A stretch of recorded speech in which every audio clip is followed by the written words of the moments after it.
So hey guys, welcome to my review of Ultimate Spider-Man issue number 9. Now before I get on to the review, I would like to apologize for something from the last issue. Was that I said that, the police officer was Miles' father, and though it would have been a great, concept if that was his father, and it would have, had more great storytelling if it was his dad, but it wasn't, and I'm sorry that I gave you guys false information. I hope you guys don't hate me for it and dislike me for that. I'm really sorry, really sorry that I gave you guys false information and I made a mistake there. But yeah, who doesn't make mistakes? So yeah, I'm sorry for that. But, upon saying that, now let's get into our review of, Ultimate Spider-Man issue number 9. In the last issue of Ultimate Spider-Man, we saw Miles was a bit more curious about, what other powers did he develop besides wall crawling, besides the spider sense, and also his paralysis, sting punch, I guess I'm going to call it the paralysis sting or spider sting punch. So yeah, we know he has those three, other powers. We haven't been able to see him, get a web shooter or whatnot. So far we don't know, where he's going to get or how he's going to get, but we know that he doesn't have organic, web shooters that aren't actually built into his, body or his, human body system. He doesn't have web shooters, just like in the Spider-Man movie, but we know he doesn't have that.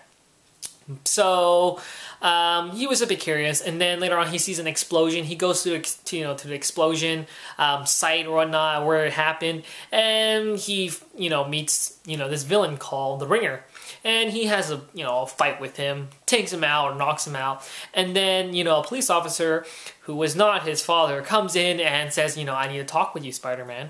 And also we figure out that Scorpion has flown into New York City, and now he wants to become a kingpin. And yeah, so that's what all the things that happened in issue number 8, and then we open up with issue number 9, where the police officer is still walking towards Miles, and he says he has something to talk about with him, and they have a bit of a conversation, a small little tiny conversation with one another, which was pretty funny. I actually really liked their conversation. It was like both sides were trying to be smartasses or trying to smart mouth one of the other one. So it was a bit funny, to have them interact with one another. And then in the end, basically the whole conversation was about, having Miles, quit being Spider-Man, because, of course, the police officer's concerned for Miles. He doesn't want a teenager, because he found, he knows Miles is a teenager and he's just a kid. And he says, you shouldn't be out on the streets fighting crime. You should be out getting an education, learning, not risking your life, to save us. You should be getting an education. Don't risk your life. Go, take off that Spider-Man mask or costume and just quit, while you're at it. Don't do it. Because we all know Peter Parker lost his life at a young age as Spider-Man, so which was pretty sad, to lose him. So of course, I guess he's trying to prevent it this time. So yeah. So after that, he gives Miles a warning, and Miles, escapes from the police officers. He runs away, and then we open up with the Prowler, who's actually wall crawling up a warehouse, who's actually owned by the Tinker. Now this is the Tinker warehouse, and he's going inside to actually take some equipment from him. But who's there to greet him? It's none other than Scorpion. And, not Scorpion for Mortal Kombat, which would be pretty cool, but that doesn't happen in Marvel Comics. But Scorpion is here to greet him, saying that, he wanted to figure out the location of, the Prowler. And, he came to, the Tinker to ask him, where the Prowler was. But, seeing as, the Prowler killed him in the last couple of issues, then Scorpion figured out, oh, the Prowler must be gonna, he must come back over here, to get something or whatnot to see the Tinker, or who knows, he might come back. So he set a trap for the Prowler, and a battle ensues, and there's all these different various gadgets the Tinkers has, and all these like awesome sort of like I guess you can say mechanical suits, mech suits for other villains. Like you should see one for the Electro. He has a tunic, sort of kind of a mechanical tunic suit, and then it has an Electro costume design on it, and then they have I believe his name is the Shocker. Yeah, we have the Shocker costume too, and other various costumes. And actually the Prowler later on, while he's fighting against Scorpion and his gang, he actually pulls out the Vulture's wings, and he starts attacking them with it. And the Vulture wings are able to shoot out knives, so they kill every gang member except for Scorpion, who's still left standing. But he has like a lot of like those like Vulture knives jabbed into his neck, into his forehead. He has a lot of them sticking out of his body, and he's still alive. And then he tells the Prowler, "You don't know me. You don't know me at all. You don't know what kind of powers I have. You don't know where I come from." So now this brings the question, is he some kind of metahuman or mutant? Because then before the Prowler escapes, he fires one more round, and this time it hits more other body parts on Scorpion, and he's still living. So does he have like the power to heal? Is he a mutant?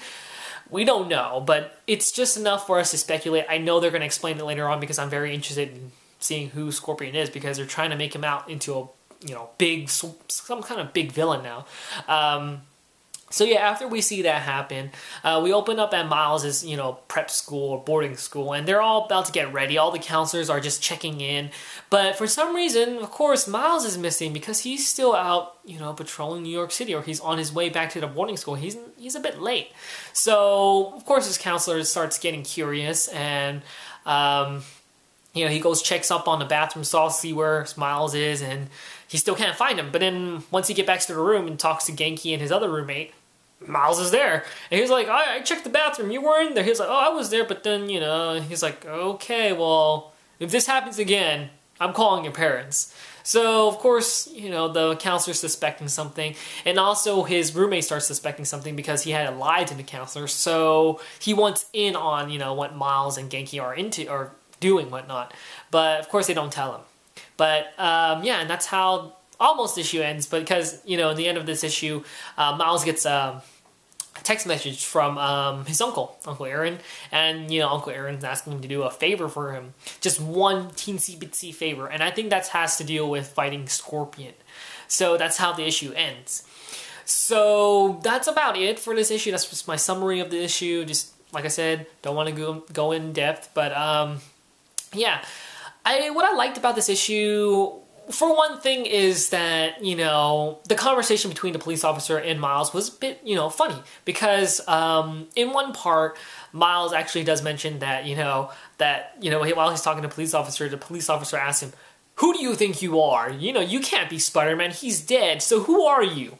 And then he's like, no, I am Spider-Man. He's like, no, you can't be Spider-Man. And then, Miles replies in a smart remark, can I be Thor? And I just started laughing hella hard. That was a bit funny. And then there's actually one part where he says, the police officer said, you haven't even hit puberty yet. And then Miles replies, of course I did. Yes, I did. I hit puberty. And then the police officer mumbles, under his voice, yeah, this morning. And I was just like, okay, this is just too funny. And the interaction with him and the police officer was funny. But it's a bit of a serious tone because Miles still isn't taken seriously by anybody whatsoever. Everybody still knows that Spider-Man's dead. They can't accept the fact that there's a new Spider-Man in town. So Miles yet has to prove his ability that he can actually, fit into the Spider-Man legacy, into his shoes, and take over. So, so far, no one actually takes him seriously at all. And also, the police officer, I guess, he's concerned for Miles, that he doesn't want him to die like the other Spider-Man did, so we don't want to lose another Spider-Man. We don't want to have another kid lose his life, When Peter unmasked himself, can you believe it? Spider-Man was that young? No one knew, except for us, the readers. We knew Spider-Man was Peter Parker. He was really young. But no one else did in the series. Or, random people. And then when they figured it out, they were shocked. So, yet again, they don't want another teenager running around, risking his life, for them, But of course, like we all said, with great power comes great responsibility. But yeah, and then also, as a matter of fact, I'm still a bit excited for the next issue because Uncle Aaron, or the Prowler, is actually asking Miles for his help. Now, how Miles can get his web shooters can actually be from the Prowler. Actually, someone mentioned that before under the comment section, and I actually believe it now because, you know, the Prowler, or Uncle Aaron, but he can get a lot of, you know, technology from the Tinker. You know, even though he's dead now, he can actually get more technology. So who knows? Maybe his uncle can actually get him, you know, a web shooter, you know, that the Tinker made, or he can actually make a web shooter for him. Who knows? Or like I said, maybe Shield agents will give him one, or Genki will give him a prototype one. But I still want to see a web shooter. That's the defining point for, you know, Spider-Man. And over here in the cover, you actually see Miles shooting a web, and in the other issues, you actually saw Miles shooting web. We have not seen that yet. I want to see a web shooter. You cannot have a Spider-Man series without the web shooters. You know, that's not Spider-Man for you. But yeah, that's just something I really want to see. But what I really want to mention here is the downside is, yet again, like I said, it's like a roller coaster ride. It goes up and down. You know, Ultimate Spider-Man goes good, then later on it lacks, and it just goes downhill a bit. Then it goes back up, then it comes back down, then it goes back up again, then it comes back down. You know, it's like they give you really exciting moments, but then later on they strip you away of them, and then they give you just something, you know, sort of bland, you know, and it's something, I mean, it's not a bad issue. I'm not saying it was a bad issue. I mean, I'm just saying that you would like to see something more. You would like to see something more happen at this moment, you know, instead of, we already established Miles as a character, like I said, and we always, you know, we're seeing him now trying to patrol New York City, you know, trying to play his role as Spider-Man, but, you know, I want this role to be, you know, a bit more out there, a bit more, I don't know, I still want that. I know I'm probably asking a lot, and I don't want to sound too harsh, but I sort of want, you know, a bit more, you know, that's just my opinion. But still, it's still a great read. I mean, I'm still excited to see, you know, what's going to happen next. Is Scorpion a mutant? Well, we want to know his backstory. What's the deal with him? You know? And still, like I said, we still have to deal with Miles' parents, because like I said, the school was going to call his parents if he's late again. So he has to deal with coming back on time and patrolling New York City. You know, and that was a hard thing for Peter to do, because, you know, there were times where he was actually late, and Aunt May would get so pissed at him that she would ground him, and he would be preventing himself from being Spider-Man because he was grounded. So that was a hard, you know, hardship for, you know, Peter. So I guess, you know, the boarding school can be a hardship for, you know, Miles, and being Spider-Man, you know, maintaining a school life and coming back on time, because basically, you know, he doesn't have his parents to watch him. So the school will be eyeing him most of the time, like Aunt May, you know, eyed Peter Parker. But yeah, it's a great issue. I still think it's okay. Not that bad. I mean, still pick it up. You know, if you guys want to, you know, not pick up this issue, it's really your choice. I still think you guys should, but really it's your choice. Yeah, we'll see what goes on in the next Ultimate Spider-Man, but yeah, that's my review of Ultimate Spider-Man. Hopefully you guys liked this review and found it helpful, and I'll see you guys later. So, see ya.